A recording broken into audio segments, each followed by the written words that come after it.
آگے ارشاد فرمایا فریحین بما آتاہم اللہ من فضل، خوش ہیں اس پر جو اللہ نے انہیں اپنے فضل سے دیا. جو فضل، عزت، انعام، احسان، موت کے بعد زندگی، اپنا خاص قرب، جنت کا رزق اور اس کی نعمتیں اللہ نے عطا فرمائیں، اور یہ ساری منزلیں حاصل کرنے کے لیے شہادت کی توفیق دی، اس پر یہ شکر ادا کرتے ہیں اور خوش ہیں. وَيَسْتَبْشِرُونَ بِالَّذِينَ لَمْ يَلْحَقُوا بِهِمْ مِنْ خَلْفِهِمْ، اور خوشیاں منا رہے ہیں اپنے بعد آنے والوں کی جو ابھی ان سے نہ ملے. یعنی ابھی وہ دنیا میں ایمان اور تقوی پر ہیں، جب شہید ہوں گے تو شہداء سے ملاقات کریں گے، اور قیامت کے دن امن اور چین کے ساتھ وہ اٹھائے جائیں گے. اللہ خوف علیہم ولا هم یحزنون، کہ ان پر نہ کچھ اندیشہ ہے اور نہ کچھ غم.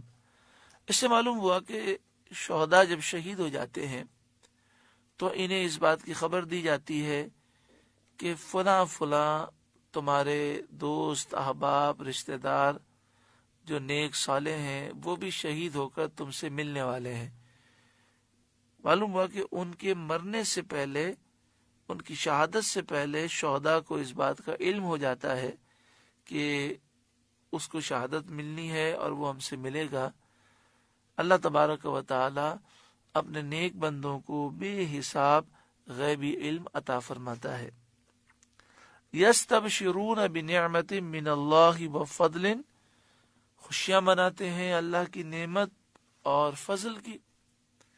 وَأَنَّ اللَّهَ لَا يُضِيعُ أَجْرَ الْمُؤْمِنِينَ، اور یہ کہ اللہ مسلمانوں کا، مومنوں کا اجر ضائع نہیں کرتا.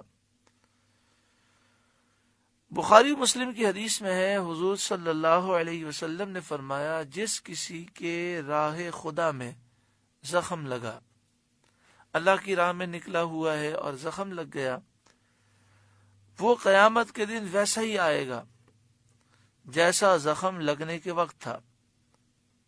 زخم بھی ہوگا، بظاہر خون بھی ہوگا، لیکن اس کے خون میں خوشبو مشک کی ہوگی اور رنگ خون کا ہوگا.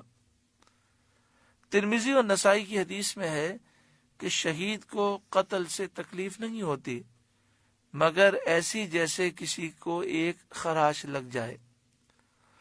مسلم شریف حدیث میں ہے شہید کے تمام گناہ معاف کر دیے جاتے ہیں سوائے قرض کے.